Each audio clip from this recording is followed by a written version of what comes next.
김현정의 뉴스 쇼.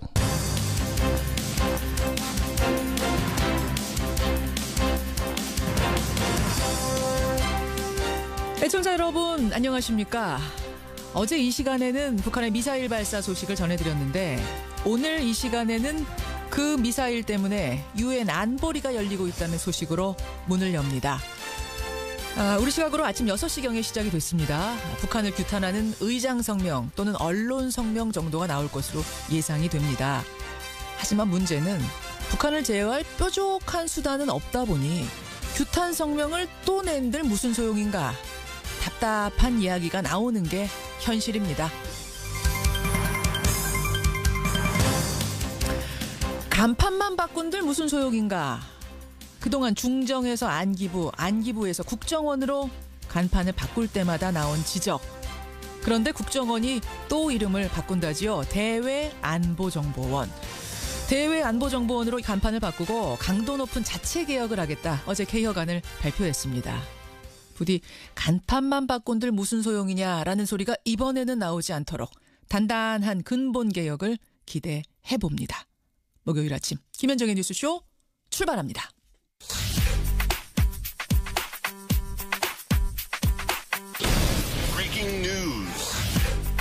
김현정의 뉴스쇼가 주목한 오늘의 포인트 김정훈 기자 나와 있습니다. 어서 오세요, 김 기자. 네.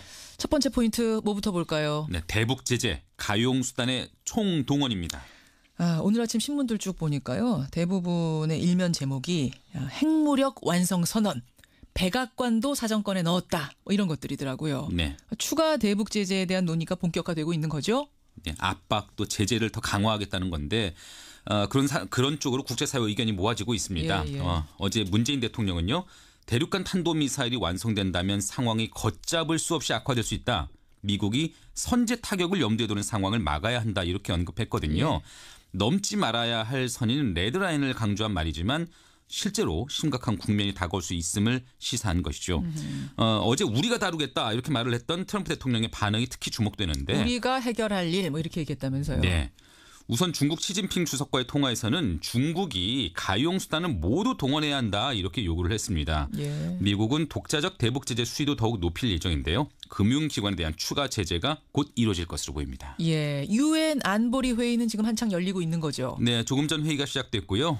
한미일 3국의 요청에 따른 것이죠. 예. 북한에 대한 강도 높은 규탄과 함께 추가 제재 방안이 논의될 것으로 보입니다. 앞서서 안토니오 구테레스 유엔 사무총장은 북한에 대해서 추가로 상황을 불안정하게 하는 행보를 그만두라 이렇게 촉구하기도 했네요. 제가 앞에서도 언급했습니다만 도발은 다시 벌어졌는데 더 이상 어떤 카드를 내놓을 수 있는 게 있는가 생각하면 답답해서 말이죠. 네. 예, 오늘도 어떤 결과가 나오는지 생방송 중에 결과가 나오면요 제가 전해드리도록 하겠습니다. 다음 포인트 가죠. 네, 발리로 향하는 전세기입니다. 인도네시아 발리 아궁화산 폭발이 임박했는데 그 발리 섬으로 우리의 전세기가 출발을 한 겁니다. 네, 현지에서 발이 묶인 우리 국민들의 귀국을 지원하기 위해서입니다. 예. 어제 북한 도발에 따라서 국가안전보장이사회가 안전보장회의가 열렸는데 이 자리에서 문재인 대통령이 발리 전세기 파견을 검토하라 이렇게 지시를 했거든요. 그렇죠. 이에 따라서 아시아나 전세기가 오늘 오후 발리로 향하기로 했고요. 우리 국민 273명을 싣고 돌아올 예정입니다. 네. 발리 아궁화산이 지난 25일 분화하면서 주변을 긴장시키고 있는데 곧 대폭발이 있을 것이다. 이런 전망이 나오고 있어요. 어제 저희가 발리 연결했잖아요. 네. 그 주민분의 말씀이 이미 화산재가 비처럼 내리고 있다. 네네. 폭발이 정말 아주 초읽게 들어간 것 같습니다. 지난 1963년에 1,100여 명이 숨지는 그런 아궁화산 분화 사건이 있었는데 예. 그 비슷한 규모가 될 것이다. 이런 분석도 나오고 있네요. 그래요. 마지막 포인트 하나만 더 보겠습니다. 네, 9호선 파업 돌입입니다. 서울 지하철 9호선 오늘부터 그러니까 전면 파업은 아니고 부분 파업이죠? 그렇습니다. 노동자들이 휴식시간 보장 또 1인 근무역 폐지 등을 요구하면서 파업에 나선 건데 예. 오늘 시작되는 파업은 다음 달 5일까지 한시적으로 이어집니다. 출근 시간대는 100% 운행을 유지하고요. 퇴근 시간대는 85%, 나머지 시간대는 50%를 운행한다 이런 계획인데 이에 대해서 회사 측은 파업 불참자 등을 모두 동원해서 일단은 평소 수준대로 열차를 운행하겠다 이런 방침을 내놨네요. 평소 수준대로 오늘은 어쨌든 운행되는 겁니다. 네. 예, 9호선 여기까지. 포인트 뉴스 수고하셨습니다. 네. 어제 또다시 광주에서 환경미화원이 작업 도중 숨졌습니다. 청소하다가 쓰레기차 배출하다가 뒤에 문이 닫혀가지고 끼어서 돌아가셨습니다. 광주 지역 환경미화원이 작업 중 사망한 사고는 이번이 처음이 아닙니다. 유사한 사고가 재발할 위험이 도사리고 있습니다. 예, 오늘 첫 순서는 늘 다루던 정치 뉴스가 아닙니다. 우리 이웃들의 얘기인데요. 제발 묻히지 않았으면 하는 마음으로 저희가 맨 앞으로 배치를 했습니다. 어제 낮 광주광역시에서 또 한 명의 환경미화원이 사망했습니다. 쓰레기를 수거하는 차량에서 쓰레기를 내리는 작업을 하다가 수거차 덮개에 머리가 끼이는 그런 사고를 당한 건데요. 지난 16일, 그러니까 보름 전에도 비슷한 사망사고가 있었죠. 최근 2년간 이런 식의 사고가 무려 27건 벌어졌습니다. 27명의 환경미화원이 이런 식으로 숨을 거뒀다고 합니다. 자, 도대체 무슨 일이 벌어지고 있는 걸까요? 우리가 놓치고 있는 건 뭘까요? 먼저 보름 동안 2명이 숨진 광주의 상황부터 들여다보겠습니다. 광주에서 환경미화원으로 일하고 계신 분이세요. 한국노총 전국연합노련 광주 전남 의장을 맡고 계십니다. 임가춘 씨 연결을 해보죠. 임 의장님 안녕하세요. 예, 안녕하십니까. 환경미화원으로 일하신 지는 얼마나 되셨습니까? 예, 지금 한 11년째 접어들고 있습니다. 11년째. 예. 어제 사고부터 일단 좀 보죠. 어쩌다가 일어난 사고입니까, 어제 사고는? 이제 업무를 종료하고, 예.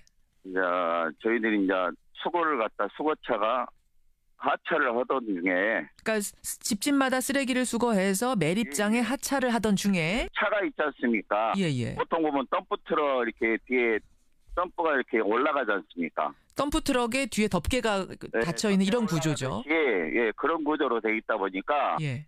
수거하다가 이제 쓰레기가 이게 쭉 내려오면 되는데 걸린 부분도 있을 거 아닙니까? 그러면 그럼을 내리는 중에 예. 옷 일부가 고리에 예.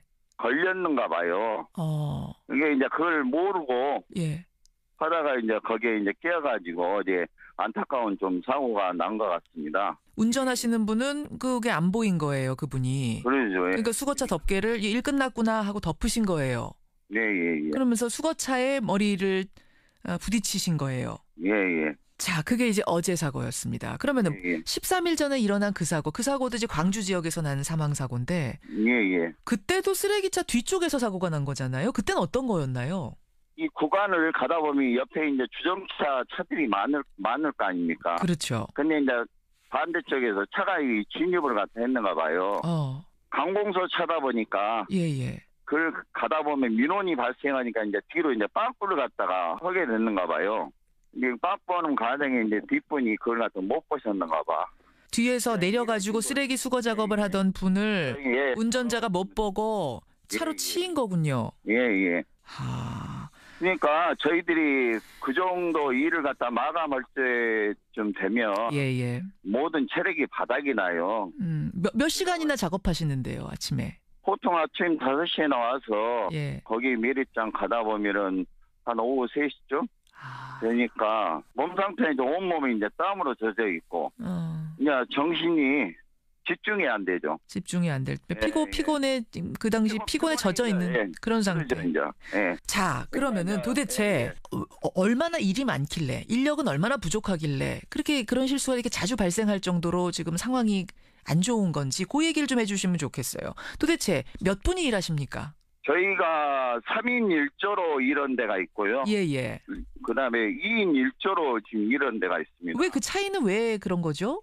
그러니까 이제 그 차이란 것은 3인 1조를 갖다 해줘야 되는데 원칙은 3인 1조인데 예. 이제 예산이 없다 보니까 인력을 충분히 뽑지 못해서 충분히 뽑지 못하고 차량을 이제 구입을 갖다 못 오는 부분이 있다 보니까 그런 시약이 되는 것이죠. 작업 환경이 워낙 열악하다 보니까 이런 사고가 발생할 수밖에 없는 부분. 그럼에도 불구하고 지금은 감수하고 가라 뭐 이렇게밖에는 안 되는 상황이 답답하신 거예요. 예, 그리고 이제 저희들이 이제 봉투가 있거든요. 봉투가 뭡니까? 예, 종량제 거기다 이제 종량제 봉투 예 있죠. 그 봉투가 있는데 예. 이 100m짜리가 있어요, 봉투가. 100ml 예. 예, 거기에 이제 넣게 되면 예. 이 혼자 못 듭니다.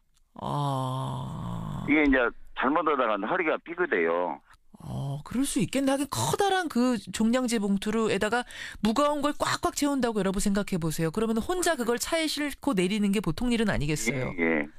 그리고 이제 거기에다 또 깨어진 유리 조각 같은 것도 예. 넣다 보면은 예. 저희들이 이렇게 손을 만지다 보면 손도 빌 수가 있고. 비는 경우도 있고. 예. 여러 가지 이제 작업 환경이 좀 열악합니다. 그 빈소 가보셨어요 혹시? 어제 돌아가신 분이나 그 보름 전에 돌아가신. 오늘 가고 저번 보름 전에는 갔다 왔습니다. 어떻던가요? 이제 자기가 목숨이 파이 목숨이다.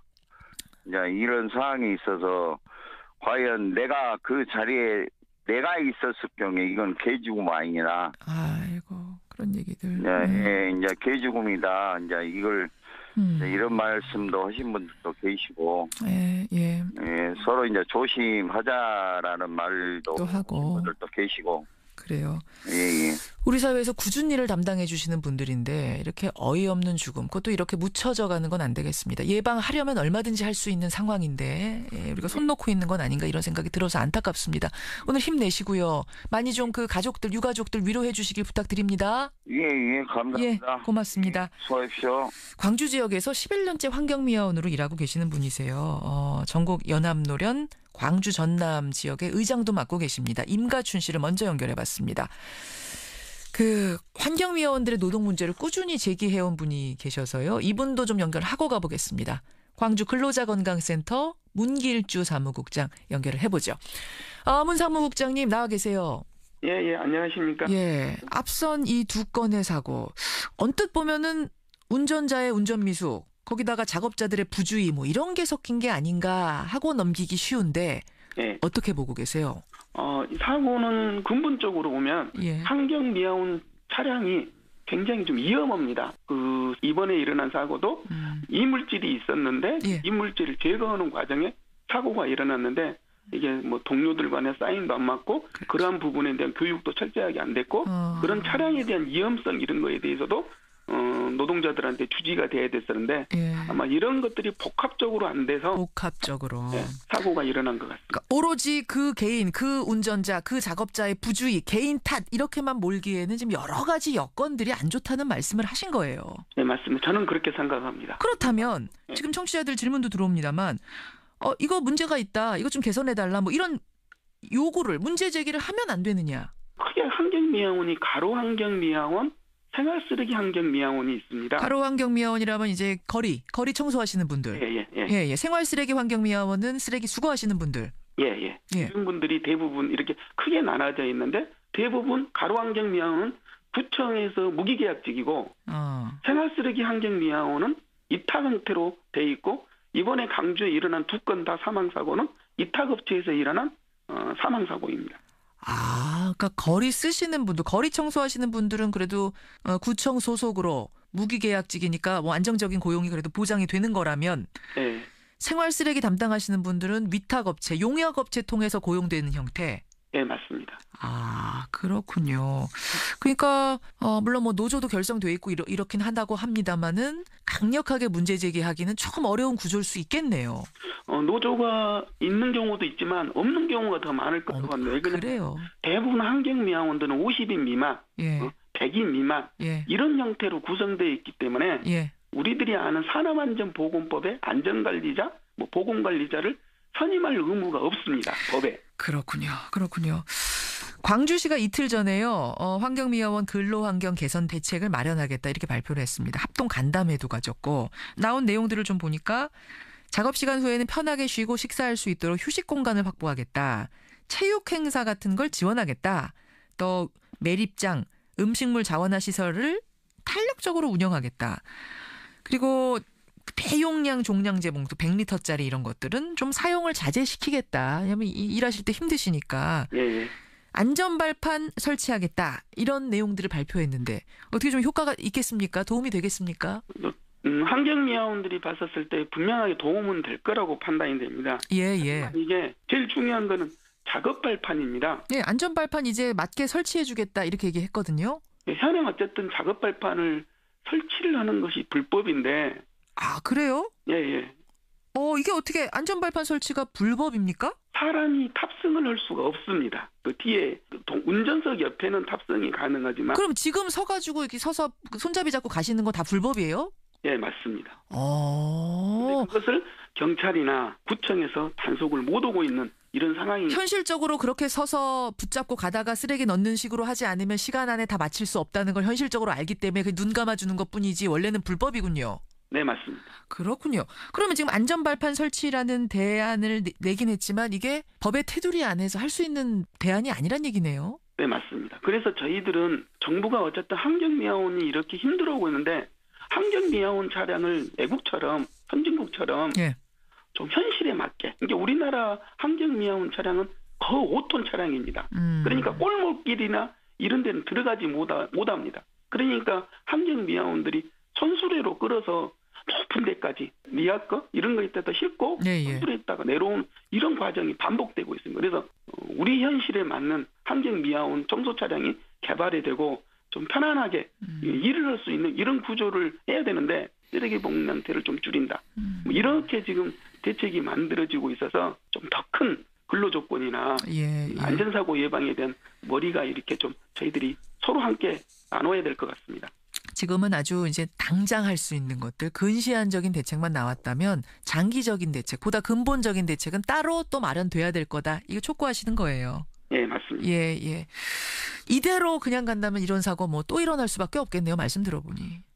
또 일어날 수밖에 없습니다. 이거는 강주 환경미화원뿐만 아니라 우리나라의 전체 3만 5천 명이라는 환경미화원들이 다 위험에 노출되어 있고 바로 제안을 하자면 정부나 지자체에서 바로 환경미화원들에 대해 실태점검을 안전점검이나 실태점검을 한번 들어갔으면 좋겠습니다. 그래서 위험 요소를 찾아내고 그 위험 요소를 하나씩 개선해야만 환경미화원들이 더 이상 죽음의 행렬을 멈출 수가 있을 것 같습니다. 여기까지 오늘 말씀 듣겠습니다. 고맙습니다. 예, 감사합니다. 광주 근로자건강센터 문길주 사무국장이었습니다. 김성환의 행간 시사평론가 김성환 씨 나와 계십니다. 어서 오십시오. 네, 안녕하세요. 오늘 행간에서 무슨 얘기를 좀 나눠볼까요? 이른바 법꾸라지로 불렸던 우병우 전 민정수석.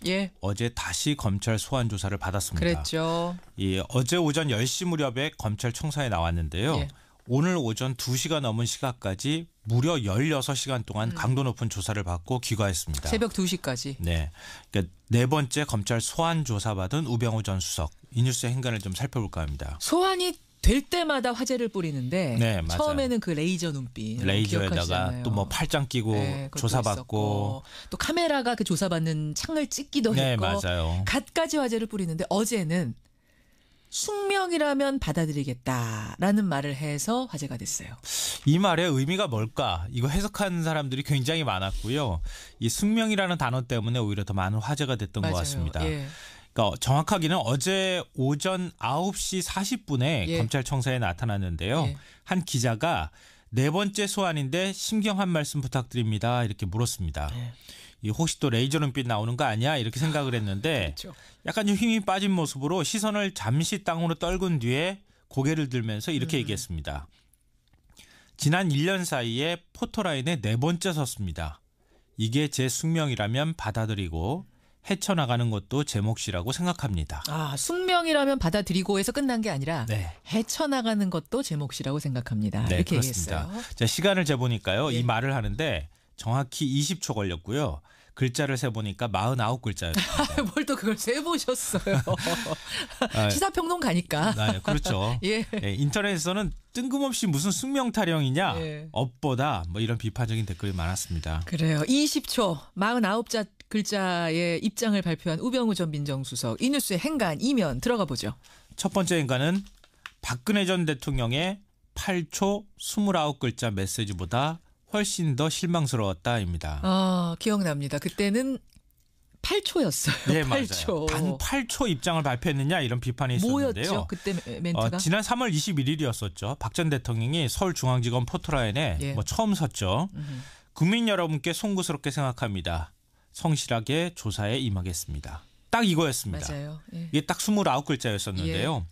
이때 송구란 말의 사전적 의미가 뭐냐? 이걸 사과로 받아들여야 되느냐 말아야 되느냐 가지고 엄청나게 논란이 많았습니다. 송구 분석을 우리가 엄청 했습니다. 네, 맞아요. 송구. 근데 최종적으로 박 전 대통령의 번역기를 한번 돌려보면 내 잘못을 인정하고 싶지 않은 이런 일에 마지못해 내가 사과한다. 네, 네. 뭐 그래서 송구스럽다는 표현을 썼다. 뭐 이렇게 해석을 할 수 있었을 것 같습니다. 죄송스럽다거나 사과드립니다가 아니고 미안합니다가 송구라는 아니고요. 표현을 택했어요.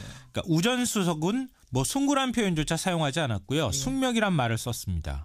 숙명의 사전적 정의가 뭔지 한번 제가 또 찾아봤어요. 숙명은 뭐예요? 타고날 때부터 타고난 날 때부터 타고난 정해진 운명, 또는 피할 수 없는 운명. 아하. 이겁니다. 그러니까 검찰에 4번씩 출두하는 게 내 인생의 정해진 운명이다. 뭐 이런 식의 어떤 생각들을 했던 것 같은데요. 근데 이것도 잘 생각해 본 말이죠. 네. 그러니까 정해진 운명이어서 난 여기 선 거지 내가 잘못해서가 아니다라는 느낌도 그렇죠. 사실 들거든요. 그러니까 우병우 번역기를 제가 또 돌려봤는데요. 당신들이 그렇게 딸 잡아놓고 싶어서 안달을 하니 내가 어쩌겠는가. 이 자리에 나올 수밖에 없지. 라고 하는 말의 의미를 담고 있다고 볼 수 있을 것 같습니다. 그냥 이건 정해진 길이어서 난 나온 거야. 이런 의미? 그러니까 반성이나 미안함 이런 뜻의 의미가 전혀 없다는 거죠. 아, 그래요. 숙명. 두 번째 행간은 뭡니까? 두 번째 행간은 광양에 홀로선 투사 같았다입니다. 투사 같았다고 느끼세요?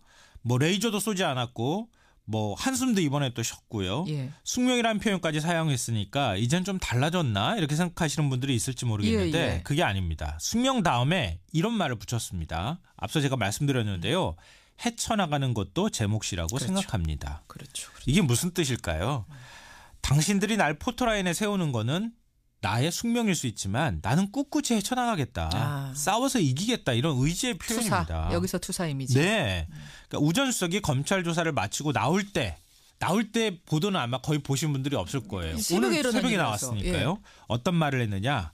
표정이 10개 웃음기를 띠면서 아주 여유로운 표정이었고요. 혐의를 잘 소명했다고 생각한다. 이렇게 얘기했습니다. 혐의를 잘 소명했다고 난 생각한다. 네. 그러니까 숙명이면 받아들이고 잘 헤쳐나가겠다고 한 대로 나는 잘 대처했다. 이런 얘기입니다. 그래요. 그러니까 우전수석은 실제로 검찰 조사에서 불법 사찰 혐의에 대해서 강하게 부인한 것으로 알려지고 있고요. 불법 사찰을 한 혐의로 현재 구속 중인 추명호 전 국정원 국장과 통화를 한 부분에 대해서도 상세한 내용을 얘기하지 않으면서 잘 기억나지 않는다고 말했다고 합니다.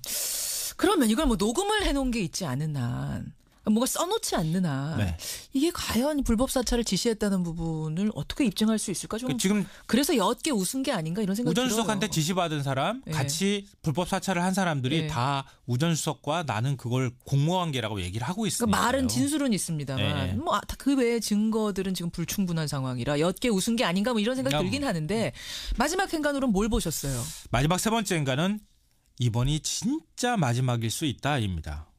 이번이? 예. 이번 네 번째 포토라인이? 아니요. 포토라인뿐만 아니라 검찰이 이번에 영장을 다시 또 청구할 가능성이 굉장히 높습니다. 이번에는 영장을 과연 영장의 기각이 될지 안 될지 이걸 좀 우리가 지켜봐야 되는데요. 검찰 입장에서 더 적용하고 싶어도 적용할 혐의가 별로 없어요. 처가에서 정강 탈세 문제로 처음에 이제 조사받았죠. 그다음에 국정농단 방조 혐의로 2차례 소환 조사받았습니다. 그리고 이번에 불법 사찰까지. 더 적용할 혐의가 없습니다. 이번에 만약에 영장이 기각되면 검찰과 우병우 전 수석의 싸움에서 검찰이 완패하게 될 수도 있습니다. 이번이 어쨌든 어떤 결론이든 마지막이 될 가능성이 높다까지 행간. 수고하셨습니다. 네, 고맙습니다.